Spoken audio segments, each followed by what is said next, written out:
At that time, the world-honored one, desiring to proclaim this teaching over again, spoke thus in verse. I was amongst the 16, and formerly preached to you. Therefore, by my tactfulness, I lead you on to Buddha wisdom. Because of this former connection, I now preach the Law-Flower Sutra to cause you to enter the Buddha way. Beholding the precious stupa. At that time, in front of the Buddha, a stupa of the 7 precious things, 500 yojanas in height and 250 yojanas in length and breadth, sprang up from the earth and abode in the sky. 1,000 myriad kotis of beings paid homage to the stupa, revered, honored, and extolled it. Then, from the midst of the precious stupa, there came a loud voice, praising and saying, Excellent, excellent, world-honored Sakyamuni!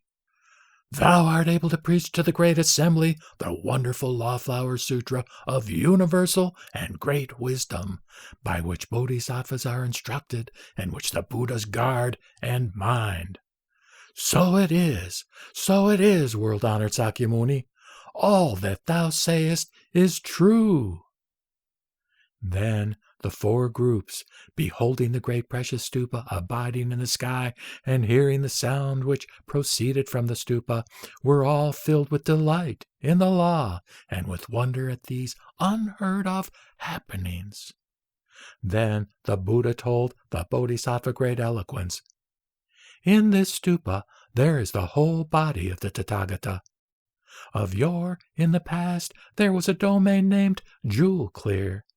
In that domain there was a Buddha entitled Abundant Treasures. When that Buddha was treading the bodhisattva way, he made a great vow, saying, After I become a Buddha and am extinct, if in any country in the universe there be a place where the Law-Flower Sutra is preached, my stupa shall arise and appear there, in order that I may hearken to that sutra, bear testimony to it, and extol it. Those who, after my extinction, desire to worship my whole body should erect a great stupa. Thereupon the Bodhisattva Great Eloquence said to the Buddha, World-honored one, we earnestly desire to see this Buddha's body. The Buddha addressed the Bodhisattva Mahasattva Great Eloquence thus, This Buddha, Abundant Treasures, has a profound and grave vow. When my stupa appears in the presence of any of the Buddhas for the sake of hearing the Law-Flower Sutra, if he desires to show my body to the 4 groups, let the Buddhas who have emanated from that Buddha return all together. So, Great Eloquence, I must now assemble the Buddhas who have emanated from me and who are preaching the law in the worlds in all directions. Then the Buddha sent forth a ray from the circle of white hair between his eyebrows, whereupon eastward there became visible all the Buddhas in 500 myriad kotis of Nayutas of domains. So too was it in the southern, western, and northern quarters, in the 4 intermediate directions, in the zenith, and in the nadir, wherever shone the ray signal from the circle of white hair. Then the Buddhas in all directions each addressed the host of his bodhisattvas, saying, Good sons, we must now go to Sakyamuni Buddha in the Saha world and pay homage to the precious stupa of the Tathagata Abundant Treasures. Thereupon the Saha world instantly became pure. There only remained the assembled congregation, all other gods and men having been removed to other lands. Then those Buddhas, each bringing a great bodhisattva as his attendant, arrived at the Saha world, and each went to the foot of a jewel tree. Under all those jewel trees there were lion thrones. Then each of those Buddhas sat cross-legged on those thrones. Then Sakyamuni Buddha, beholding the Buddhas who had emanated from him assembled together, each seated on his lion throne, and hearing that those Buddhas unitedly desired the precious stupa to be opened, straightway rose up from his throne and abode in the sky. All the four groups stood up, folded their hands, and with all their mind gazed at the Buddha. Thereupon Sakyamuni Buddha, with the fingers of his right hand, opened the door of the stupa of the precious seven. Then there went forth a great sound, like the withdrawing of the bolt on opening a great city gate. Thereupon all the congregation saw the Tathagata Abundant Treasures sitting on the lion throne in the precious stupa, with his undissipated body whole and as if he were in meditation. And they heard him saying, "Excellent! Excellent! Sakyamuni Buddha! Speedily preach this Law-Flower Sutra. I have come hither in order to hear this sutra."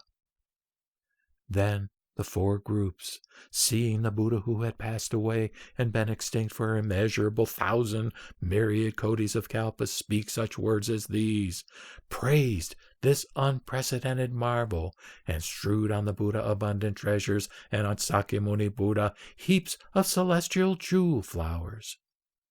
Thereupon the Buddha abundant treasures within the precious stupa shared half his throne with Sakyamuni Buddha, speaking thus, "Sakyamuni Buddha, take this seat."